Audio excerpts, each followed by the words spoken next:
Umreth road પર આવેલ શ્રી શનિદેવ મંદિરની મૂર્તિ ખંડિત કરવાનો કિસ્સો। આજરોજ ડાકોર ઉમરેઠ રોડ પર આવેલ શનિ મંદિરમાં દાનપેટી તોડીને ત્યારબાદ પીપળાના વૃક્ષને કાપી તસ્કરો થયા ફરાર। ઘટનાની જાણ થતાં સ્થળે એસપી, એલસીબી તેમજ ડાકોર પોલીસ ઘટના સ્થળે પહોંચી આગળની કાર્યવાહી હાથ ધરી। પૂજારી પ્રીતિશ પાઠકના જણાવ્યા મુજબ સવારે 6:30 કલાકે પૂજા આરતી માટે મંદિરમાં આવ્યા ત્યારે મંદિરમાં જોયું તો શનિદેવની પ્રતિમાના અંગ, હાથ, મસ્તક, નાક તૂટેલી પરિસ્થિતિમાં જોવા મળ્યા। ત્યારબાદ પૂજારી દ્વારા મંદિરના ટ્રસ્ટીને જાણ કરી અને પછી ડાકોર પોલીસ મથકમાં અજાણ્યા વ્યક્તિઓ વિરુદ્ધ ફરિયાદ નોંધાવી। વધુમાં પૂજારીએ જણાવ્યું હતું કે અગાઉ પણ આજુબાજુના વિસ્તારોમાં મંદિરોની દાનપેટીમાં લૂંટના બનાવ બન્યા હતા, પરંતુ મૂર્તિને નુકસાન પહોંચાડવાનો આ પહેલો બનાવ છે।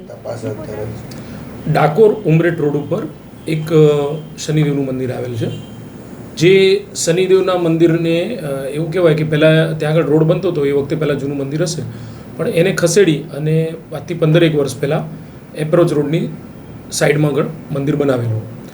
હવે એ મંદિરની અંદર જે મંદિરના વહીવટકર્તા છે સુરેશભાઈ, એમને એમના પૂજારી પ્રિતેશભાઈનો ફોન આવેલો અને ફોનની અંદર એમણે એવું રીતનું જણાવેલું કે મંદિરની સાઈડમાં જે ઓરડીઓ બનાવેલી છે એ અને પોલીસે આઈપીસી કલમ બીએનએસ કલમ 333, 305, 298, 224 અન્વયની એક ગુનો દાખલ કરી અને આગળની કાર્યવાહી હાથ ધરેલ છે।